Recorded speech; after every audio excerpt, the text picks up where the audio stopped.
जी अस्सलाम वालेकुम, मैं रऊफ़ क्लासर और आपके सामने नए वीलॉग के साथ हाज़िर हूँ। आज आखिर वो जिस खबर का इंतज़ार था वो आ ही गई है। वो बात मैं कर रहा हूँ केयर टेकर इसकी कैबिनेट की कि 12 अगस्त को प्राइम मिनिस्टर जो है नए प्राइम मिनिस्टर थे, इसका निगरान जो वज़ीर आज़म काकड़ साहब है उनकी अनाउंसमेंट हुई थी। तो उस वक्त थोड़ा सा अजीब सा समझा गया था। यूजुअली होता यह है कि कोई भी प्राइम मिनिस्टर हो, चाहे वो केयर टेकर भी क्यों ना हो, तो कुछ ना कुछ छोटी मोटी कैबिनेट 6-7 लोग जो हैं उनके साथ हलफ उठा लेते हैं। लेकिन ये हमने देखा कि इनके साथ हलफ जो है ना वज़ीरों ने नहीं उठाया था, बल्कि आज 17 अगस्त है, सो 5-6 दिन जो है ना एक प्रोसेस में लग गए थे, जिस पर थोड़ी सी उंगलियां भी उठना शुरू हो गई थी। क्वेश्चन पूछे जा रहे थे कि वाई सो मच डिले। तो उसका जवाब यही मंतिकी तौर पर जहन में आता था कि इस दफ़ा क्योंकि एस्टेब्लिशमेंट का बहुत कुछ स्टेक पे लगा हुआ है, उनकी कोशिश है कि हम चुनकर बंदे लाएँ जिन पे कोई क्वेश्चन ना उठे, जिन पे कोई सवाल ना उठे। और प्लस आपने अगर इसको लंबा लेकर चलना, जो कि अब ये बड़ा वाजे हो गया, इलेक्शन कमीशन ने जो कहा है जी कि हमने बैठ कर इनकी डिमार्केशंस करनी है कंस्टिट्यूंसीज़ की, फिर हल्का बंदियाँ होनी है, तो उन्होंने उसका शेड्यूल भी दे दिया है। तो अब ये वाजे हो गया कि इलेक्शन जो है वो तो मार्च से पहले नहीं होने वाला। सो 6 महीने का सेटअप है और 6 महीने में बहुत सारे अच्छे बिग चैलेंजेस हैं जो इस्टेब्लिशमेंट है, जो भी ये पावर्स अब इस पूरे सेटअप को चलाएंगे। पहले आपने लोगों को बहुत सारों को फिक्स करना है, फिर आपने सिचुएशन को आपने फिक्स करना है।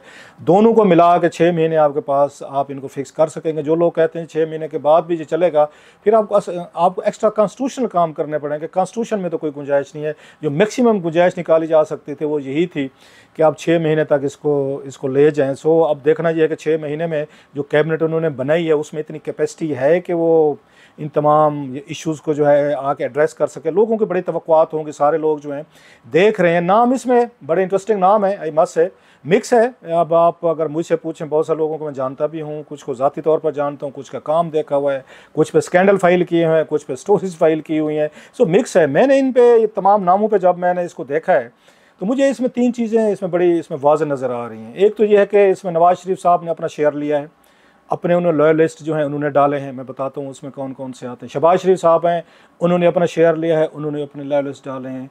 इसमें जरदारी साहब हैं, उन्होंने भी अपना हिस्सा लिया है, उन्होंने अपना शेयर उसमें लिया है कैबिनेट में। बड़ा वाज़ेह है, मैं बताऊँगा अभी आपको। इस्टेब्लिशमेंट के लोग जो हैं वो भी हमें नज़र आ रहे हैं, उन्होंने भी किया। सो बेसिकली इसमें 4 आप स्टेक होल्डर जो है ना वो शामिल हुए हैं और आपकी कैबिनेट जो है ना निगरान कैबिनेट उन्होंने उसको आके बनाया है।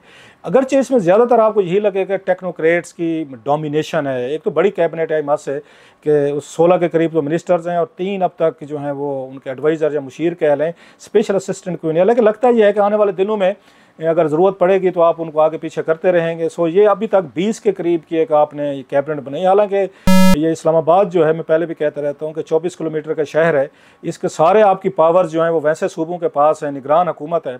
तो इतने बड़े एक उसको 24 किलोमीटर को चलाने के लिए बहुत सारे इसमें कोई गैर ज़रूरी तौर पर मिनिस्ट्रीज़ जो हैं वो भी मेरा ख्याल है उसके लिए मिनिस्टर बनाए गए। अदरवाइज़ माजी में ये होता था एक मिनिस्टर को 3-4 मिनिस्ट्रीज़ के पोर्टफोलियो दिए जाते थे कि 2.5-3 महीने की बात है, आप इसके मामला भी देखते रहेंगे। आपने कौन सा यहाँ पे बैठ कर हमारी साइड पर क्या सराय के मिसाल हल चलाने हैं, खेत में हल चलाने हैं, तो आप सारा दिन बिजी रहेंगे। दफ्तर में बैठे हैं, आपने बैठना है तो फाइलें आ रही हैं, देखते रहें। और मोस्टली काम जो है सेक्रेटरीज करते होते हैं। मिनिस्टर जो होते हैं महज एक क्या फॉर्मेलिटी कह लें, एग्जेक्टिव पावर तो सेक्रेटरीज के पास होते हैं। सो सारे फैसले जो हो भी रहे होते हैं वो तो आपके फेडरल सेक्रेटरीज कर रहे होते हैं, जो प्रिंसिपल अकाउंटिंग ऑफिसर होते हैं। सो बहरहाल एनीवे लोगों को उन्हें अकोमोडेट करना होता है। बहुत सारे यार दोस्त भी होते हैं, बहुत सारे लॉयलिस्ट भी होते हैं, जैसे मैंने कहा।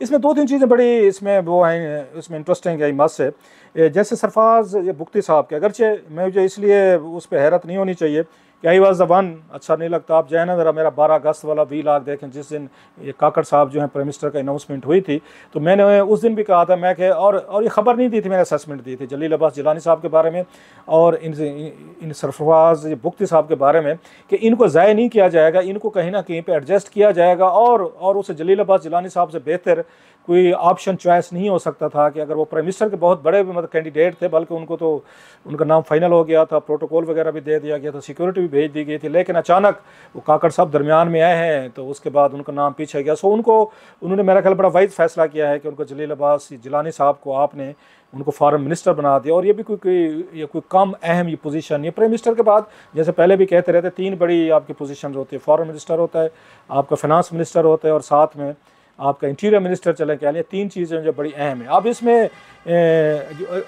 ये मेरे असेसमेंट थे सरफराज बुख्ती साहब की, ये रीज़न थी कि इज़ वेरी क्लोज टू इनके काकड़ साहब के बड़े करीब हैं, दोस्त हैं, सो उनकी कोशिश होगी कि ये बड़ी अहम वजारत है इंटीरियर की, ये हमारे पास रहनी चाहिए। और क्योंकि माजी में भी वहाँ बलूचिस्तान में भी होम मिनिस्टर रहे हैं इस सरफराज बुख्ती साहब, तो वो भी एक दोस्त हैं, कुलीग हैं, लिहाजा कैबिनेट जो कैबिनेट ऐसे बहुत सारे लोगों पर मुश्तमिल होगी जिनको काकड़ साहब ज़ाती तौर पर नहीं जानते होंगे। So some time you need someone, एक बड़ी लंगोटिया आपको चाहिए होता है जिसके साथ बैठ कर दिल की बात कर सकें, या कैबिनेट साइड के किचन कैबिनेट जिसको कहते हैं। तो किचन कैबिनेट के लिए काकड़ साहब के लिए ज़रूरी था कि उनका कोई अपना ट्रस्ट वर्दी बंदा लाइक सरफराज बुख्ती साहब होने चाहिए। सो उनका मतलब ऑब्वियस सा मुझे लग रहा था, सो उस वक्त मैंने बात की थी। हालांकि अगर शोएब सटल साहब का नाम आ रहा था, शोएब सटल साहब भी बड़ा अच्छा नाम थे, बल्कि मेरा ख्याल उनका नाम ना देख के बहुत सारे लोगों को मायूसी हुई होगी।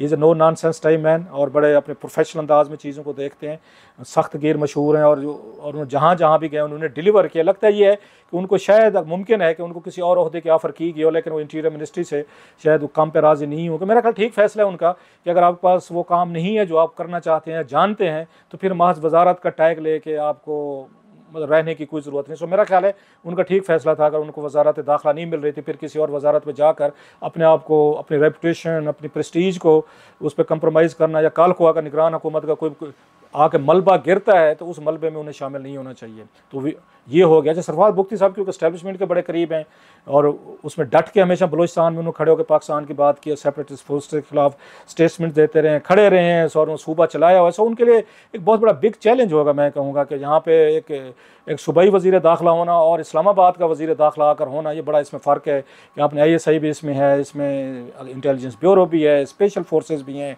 और बहुत बड़ा पूरा आप पे फोकस होता है, पूरे मुल्क की सिक्योरिटी आप उसको देख ले। तो so it will be a sort of big challenge. लेकिन वही बात है कि एस्टेब्लिशमेंट ने उनको भी रिवार्ड किया, जैसे काकड़ साहब को किया ना उन्होंने, कि आप हमारे साथ खड़े रहे बलूचिस्तान में, आपने हमारा साथ दिया, ऐसे उन्होंने सरफराज बुख्ती साहब को भी उन्होंने रिवार्ड दिया। ये तो उसमें होगी। अच्छा, फिनांस मिनिस्ट्री जो है ये बड़ा मेरा ख्याल सरप्राइज़ हुआ। इस पर बहुत सारे लोगों के डिफरेंट के नाम थे। हफीज़ शेख साहब का बहुत चल रहा था, सुल्तान अली अलियाना साहब का बहुत ज़्यादा था। उनका तो कहते हैं कि फाइनल हो चुका था, लेकिन उनकी डुअल नेशनलिटी जो है वो निकले, जिसकी वजह से ड्रॉप किया गया। और शमशाद अख्तर साहबा जो उनका कुरा फाल जो है ना वो निकला। शमशाद के साहबा के बारे में बहुत सारे लोग अभी शायद जो नई नस्ल ये कंपैरेटिवली थोड़ी सी नहीं जानती होगी ये, लेकिन उसमें जनाब मुशर्रफ साहब के दौर में, अगर मैं गलत नहीं कह रहा, तो ये गवर्नर स्टेट बैंक भी रही हैं, और ये सीट भी ये वही जो इंटरनेशनल आपके इंस्टीट्यूशंस हैं, जो फाइनेंशियल इंस्टीट्यूशन है, उन्हीं की रिकमेंडेशन होगी। अगर हफीज़ शेख साहब नहीं आ रहे, इलाना साहब नहीं आ पा रहे, तो दैन फिर मेरा ख्याल है, क्योंकि बात वही है कि असल फोकस आपका इकॉनमी पे होना है, जितनी भी निगरान हुकूमतें हैं। सो बहुत बड़ा चैलेंज है उनके शमशाद अख्तर साहबा के लिए, क्या वो डिलीवर करने में कामयाब होती हैं या नहीं होती। उनके साथ एक और बड़ा इंटरेस्टिंग मैच है, वो है उनका डॉक्टर वकार मसूद साहब का। उनको अभी उन्होंने एडवाइज़र के तौर पर लेकर आए हैं। पहले ये कहा रहा था कि शायद वो फिनांस मिनिस्टर है। वो मुझे जो याद पड़ता है कि जब से आई थी जनाब मुशर्रफ साहब की हुकूमत थी, शौकत अजीज़ साहब आए थे फिनांस मिनिस्टर, उस वक्त से वो किसी न किसी उसमें कैपेसिटी में फिनांस मिनिस्ट्री में रहे हैं। आगे 2-3 दफ़ा वो सेक्रेटरी, फिनांस सेक्रेटरी भी रहे हैं। IMF के साथ, दीगर इदारों से बड़ा लंबा तजर्बा है डॉक्टर वकार मसूद साहब को ये फिनांस मिनिस्ट्री का। सो वो भी मेरा ख्याल है उनकी एक्सपर्टीज़ से फ़ायदा उठाने की कोशिश की जाएगी। वो और भी ये महकमा सेक्रेटरी से रहे हैं, लेकिन उनको हमने देखा डार साहब भी लेकर आए थे पिछली दफ़ा, जनाब मुशर्रफ साहब के दौर में भी रहे, जैसे मैंने कहा शौकत अजीज़ साहब, जरदारी साहब, वो सब के साथ उन्होंने काम किया। सो ये वेरी लॉन्ग एक एक्सपीरियंस है फिनांस मिनिस्ट्री को डील करने का। देखना ये है कि उनकी और शमशाद अख्तर साहबा की चल सकेगी या नहीं चल सकेगी, या एक टग ऑफ वार उस पर रहेगी। अगरचे उसको डॉक्टर वकार मसूद साहब के हवाले से बहुत सारी बातें मतलब होती रहती है, लेकिन उनको समझा जाता है काबिल आदमी है, और वो मिनिस्ट्री के इन एदाद शुमार के गोरख धंधे को बड़े अच्छी तरीके से जानते हैं। सो दैट्स अनदर स्टोरी, उन पर बाद में बातें करते रहते हैं, उसमें रहेंगे। उसमें आते हैं जनरल अनवर अली साहब जो हैं, ये मेरे, अगर मैं गलत नहीं कह रहा, if I am not wrong, तो ये एडजुटेंट जनरल भी थे, और ये जनरल बाजवा साहब के बड़े करीब थे। फ़ौज में बड़ी इनकी रेपुटेशन बड़ी अच्छी थी, और ये प्रोफेशनली तौर पर आपको याद हो कि इमरान खान साहब के दौर में, if I am not wrong, अगर वही वाले हैं, तो इनको जो पाकिस्तान हाउसिंग ये फाउंडेशन थी उसका प्रोजेक्ट के भी इनको सरबराह बनाया गया था। सो ही अंजायज़ कंपैरेटिवली इनकी जो रेपुटेशन है वो भी अच्छी समझी जाती है। सो वो मतलब वजारत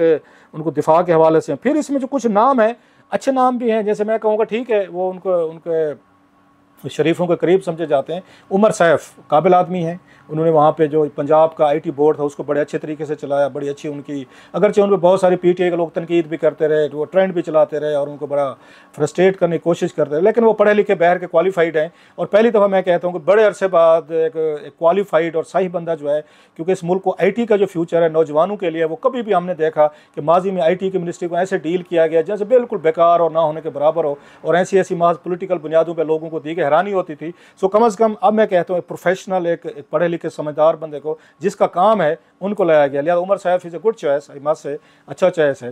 तो इसके बाद आते हैं थोड़े से कुछ नाम जो हैं जिन पे थोड़ी सी मेरा ख्याल है ये उंगलियां उठाई जाएंगी। मेरे अगरचे उसमें एक पर्सनल बेसिस ज़रूर है। हम क्या कहते हैं, जर्नलिस्टों ने भी, एंकर्स ने भी कोई इसमें अपना कोटा ले लिया। अनीक साहब वैसे बड़े अच्छे बंदे हैं, बड़े अच्छे मजहबी प्रोग्राम करते हैं, ज़ाती तौर पर मेरा बड़े अच्छी उनसे दुआ सलाम, मोहब्बत, अकीदत का एक तल्लुक़ आप कह लें जैसे होती है, बोलने का स्टाइल बड़ा अच्छा है। तो उनको मजहबी ये वजारत अमूर में लाया गया। जो लोग हम पे तनकीद करते हैं जनाब आप एंकर और आप जर्नलिस्ट जो हैं, अब आप भी अपना कोटा जो है ना वो वजारतों में लेते हैं, ठीक है जी, फिर दें हमें, हमने भी आपके साथ मिल के हुकूमतें चलानी है। साथ में जो आए हैं वो आए हैं एक मुर्तज़ा सोलंकी साहब, मेरी best opinion, let me say that, शायद मेरा ज़ाती तल्लुक़ होगा मैं इसलिए कह रहा हूँ। डीजी रेडियो थे, बड़े अच्छे तरीके से उन्होंने रेडियो को चलाया, मेरी ये राय है उनके बारे में। बल्कि एक दफ़ा मुझे कहने दें, एडमिट करने दें, मैंने किसी के मुल्तान के हमारे दोस्त है रेडियो पाकिस्तान के, उनका कोई ट्रांसफ़र हो गया कोई उधर तुरबत को लोअर अलाई में, तो जैसे होता है लोग कहते हैं यार आपके जानने वाले रिक्वेस्ट कर लें, फैमिली है, बच्चे हैं।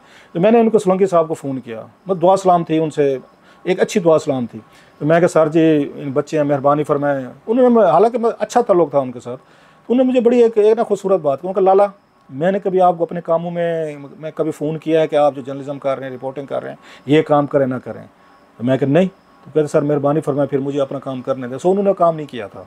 इससे आप देख लें कि कितनी वो चीज़ों को प्रोफेशनली देखते हैं। मुझे इसलिए भी वो बेहतर लगे थे कि उन्होंने यहाँ पे पहली दफ़ा रेडियो पाकिस्तान की हिस्ट्री में, पहले 3-4 ज़बानें होती थी, सिर्फ यही उन्हें ही कौमी समझा जाता था, रीजनल। उन्होंने 23 लैंग्वेजेस के उन्होंने सेंटर खोल दिए थे, डेस्क खोल दिए थे रेडियो पाकिस्तान में कि पूरे मुल्क की कौमें हैं जितनी भी हैं, 23 लैंग्वेजेस में बुलेटिन होते थे न्यूज़ के, और हर किस्म हर उसके कौम के लोगों को उन्होंने कहा आप आएँ और बैठे और चीज़ें का डिजिटाइज़ किया उन्होंने रेडियो पाकिस्तान को। सो इस मामले में स्ट्रिक्ट एडमिनिस्ट्रेटर हैं, अच्छे तरीके से चलाने वाले। मेरी तो मस्त से बेस्ट ओपिनियन। अब आना चाहिए था, नहीं आना चाहिए था, लोग कहेंगे कि वो उसमें आसिफ अली जरदारी साहब के साथ पीपल्स पार्टी के बड़े करीब थे, तो समझा जाएगा कि पीपल्स पार्टी ने उनका नाम जो है रिकमेंड किया होगा। बहरहाल इस पे मैं अपनी ओपिनियन पहले बता चुका हूँ कि बेस्ट ओपिनियन है, और मैं फिर कह रहा हूँ कि जनाब कि मेरे उन्होंने जो मैंने काम कहे थे उसके बाद मैंने कभी मुझे जरूरत नहीं। और मुझे ये भी पता है 2-3 और भी बड़े बड़े जर्नलिस्टों ने उन्हें कहा था, इसी तरह के लोग कहते हैं, अब आप इसको अच्छा समझें बुरा, उन्होंने उनको भी काम जो है ना नहीं किया था। बहरहाल उनका आना आप देखें बहुत बड़ा चैलेंजिंग जॉब है, क्योंकि आपका डेली मीडिया से तल्लुक़ रहना है, डेली आपकी उनसे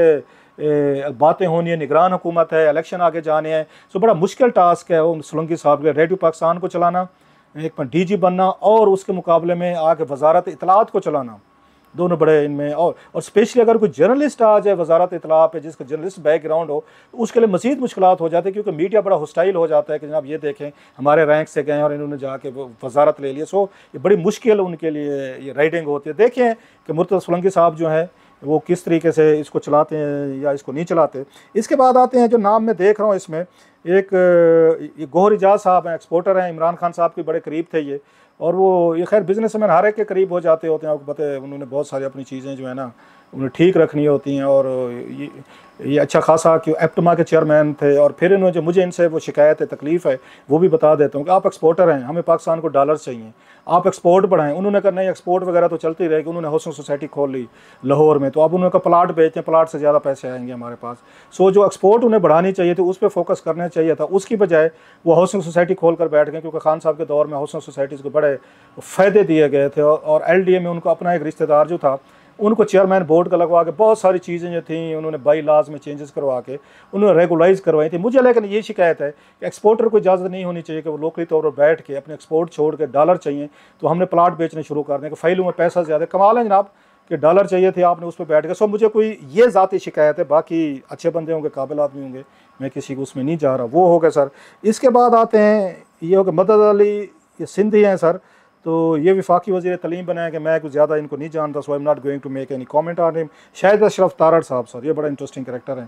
शाहिद अशरफ तारड़ साहब is purely loyalist of the Sharifs. हमारे दोस्त अरशद शरीफ ने बड़ा स्कैंडल किया था, हमारे दोस्त शहीद ने, कि इन्होंने 2.5 बिलियन डॉलर्स का एक मोटरवे का कंट्रैक्ट था, मुल्तान से सखर या सखर से आगे था, तो इन्होंने जाके वो जो साइन किया था, हमें कहा गया था NHA के चेयरमैन थे, और NHA का कोई उस वक्त ये नहीं था, वज़ीर नहीं था, तो वो लिहाजा ये एक तरह के फुली वज़ीर थे, तो नवाज शरीफ साहब ने अपने पास रखी हुई थी। सो मोटरवे के सारे कंट्रैक्ट वगैरह ये हैंडल कर रहे थे। तो इन्होंने जाके अपने जो चाइनीज़ कंपनी के साथ MOU साइन किया था कि ये जो है ये यहाँ पर वो करेंगे, ये बनाएंगे, मोटरवे बनाएंगे 2.5 बिलियन डॉलर्स का। तो पता यह चला कि जो साइन किए थे वो MOU पे, उन चाइनीज़ कंपनी ने जो अपना नुमाइंदा भेजा था कि इसके साथ साइन करें, वो सैफ रहमान साहब थे। तो अरशद ये स्टोरी लेकर सामने आया था कि जनाब ये तो फिर शरीफ फैमिली अपने आप को बिज़नेस दे रही है, कि आपने जाकर सैफुर रहमान साहब जो हैं वो अगर बैठ के NHA के साथ चाइनीज़ कंपनी के बिहाफ पे उनके एग्जीक्यूटिव के तौर पर, उनके रिप्रेजेंटेटिव के तौर पर साइन कर रहे हैं इसको MOU को, तो मतलब तो ये है कि फिर आपने प्रॉक्सी यूज़ किया है चाइनीज़ कंपनी को और उन्होंने आगे से आपको नुमाइंदा बना के भेज दिया है।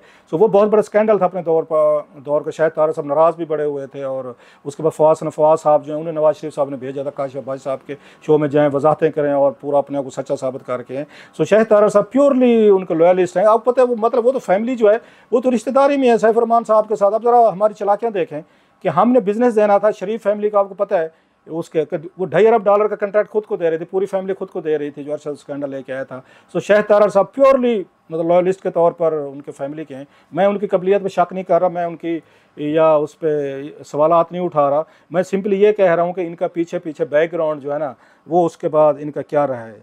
अच्छा, फिर इसके बाद ये मेन लोग तो यही हैं। जमाल शाह साहब ठीक है, आर्ट एंड लिटरेचर के आदमी हैं, अच्छे बंदे हैं, नाम है, वो भी उम्मीद है बेहतर करेंगे। फिर मेरा ख्याल है जॉर्ज खलील साहब हैं, ये भी साबिक MNA है। सो इसमें अगर ओवरऑल उसमें देखा जाए तो और भी कुछ नाम है जो आपसे बात करते रहेंगे, ये बात तय है। अच्छा, अहमद इरफान साहब हैं, वो वफाकी वज़ीर कानून होंगे। मेन जो चीज़ें इसमें हमने देखी हैं कि बहुत सारे नाम जो पहले फ्लोट हो रहे थे वो नाम नहीं है। इससे ये पता चलता है कि बहुत बड़ा शौकीन एक तबका पैदा हो जाता है जो अपने सहाफ़ी दोस्तों को नाम दिया रखता है कि यार मेरा नाम भी चला दे। जैसे सहाफ़ी भी हम चला ही रखते हैं, रोज़ फट्टे हमने चलाने, हमें भी खबरें चाहिए, किसी का नाम दे दें, किसी का दे दें, वो वज़ीर आज़म आ रहा है, वो सेक्रेटरी आ रहा है, वो मैंने सिर्फ 2 लोगों के नाम दिए थे, अगर आप जाएं मैं बिल्कुल कह रहा हूँ जिनका मेरा था कि बनेंगे और ये ओहदे होंगे। एक सरफराज बुख्ती साहब का और एक जलील अब्बासी से उनका अब्बास जिलानी साहब का, कि मेरा ये था कि ये आएंगे। बाकी अदरवाइज़ ये हमारा कल्चर है, वो हमने कोई 100 के करीब वज़ीर बना दिए, कैबिनेट बना दिए, खुद ही बना देते होते हैं, उनमें कोई नाम नहीं। बहरहाल उसमें जैसे मैंने कहा कि मिला जुला इसमें काम है। अब इस्टेब्लिशमेंट और नवाज शरीफ साहब और जरदारी साहब, शहबाज शरीफ साहब, चीमा साहब देख लें, वो अनदर लॉयलिस्ट, उनको भी रखवा के कहें शहबाज शरीफ साहब कि वो भी हमारे ये मफादात और हमारी चीज़ों का तहफ़्फ़ुज़ करेंगे, ख्याल रखा जाएंगे। अब सवाल ये है कि आप बेशक 20 की बनाएं या 200 की बना लें, अगर डिलीवर आप कर सकते हैं, इकॉनमी को ठीक कर सकते हैं, चैलेंजेस को आप मीट कर सकते हैं, फिर तो किसी को एतराज़ नहीं है। अदरवाइज़ अगर आपने महज कुछ तल्लुकात को, अपने लॉयलिस्ट को, वफादारों को अकोमोडेट करना था, वो आपने कर लिया। जैसे मैंने कहा कुछ नाम हैं जिन पे वो क्वेश्चन उठाए जाएंगे, बातें भी होंगी। अदरवाइज़ ओवरऑल देखा जाए ठीक है, इन्हीं हालात में इतनी ज़्यादा भी मतलब पॉलिटिकल एफिलिएशंस हैं इसमें कुछ लोगों की, जैसे मैंने कहा, लेकिन ओवरऑल डिपेंड करता है कि उनका डिलीवरी लेवल जो है, डिलीवरी वो कैसे करेंगे, वो करेंगे नहीं करें। बहुत मुश्किल टाइम होगा, टफ होंगे, क्वेश्चंस होंगे, डिबेट्स होंगी, सवालात उठाए जाएंगे, परफॉर्मेंस पे आंख रखी जाएगी, स्पेशली 2 चीज़ों पे, लॉ एंड ऑर्डर पे, इकॉनमी पे। बाकी चीज़ें तो आप चलाते ही रहेंगे, वो आप उस पर करते रहेंगे। मतलब तलीम का आपने वफाकी वज़ीर तलीम बनाया है सपोजली, फिर सूबों के पास सारी तलीम है, आपने यहाँ पे 24 किलोमीटर पे वफाकी वज़ीर बना दिया, अब किसी को चार्ज भी दे सकते हैं। तो बहुत सारी चीज़ों का जो मैं कह रहा हूँ उनको वो किया गया है, अकोमोडेट किया गया है कुछ लोगों को कि चलो यार तुम भी आ जाओ, तुम भी आ जाओ, तुम भी आ जाओ। सो ओवरऑल जो टाइम लगा है तो इसमें अच्छे लोग भी हैं, मैं ये नहीं कह रहा, जैसे मैंने तारीफ भी की उन लोगों की, दे मे डिलीवर, और उससे इमेज थोड़ा सा बेहतर होगा। मोस्टली नॉन पॉलिटिकल है, मासिव है, तो उनका सरफराज बुख्ती साहब के या 1-2 और कुछ MNAs वगैरह हैं। तो मेन तो आपको पॉलिटिकल को इसमें नहीं ये नज़र नहीं आता, लेकिन पॉलिटिशियंस ने बड़ी समझदारी से अपने चंद जो लॉयलिस्ट है ना वो कैबिनेट में उन्होंने डलवा लिए हैं, जो उनके मफादात या उनकी चीज़ों का तहफ़्फ़ुज़ करते रहेंगे। बहरहाल बात हुई परफॉर्मेंस की, performance they the, well and good, ना दी तो फिर आप लोग तो माशाल्लाह आजकल किसी को बख्शने वाले नहीं हैं। Let's see.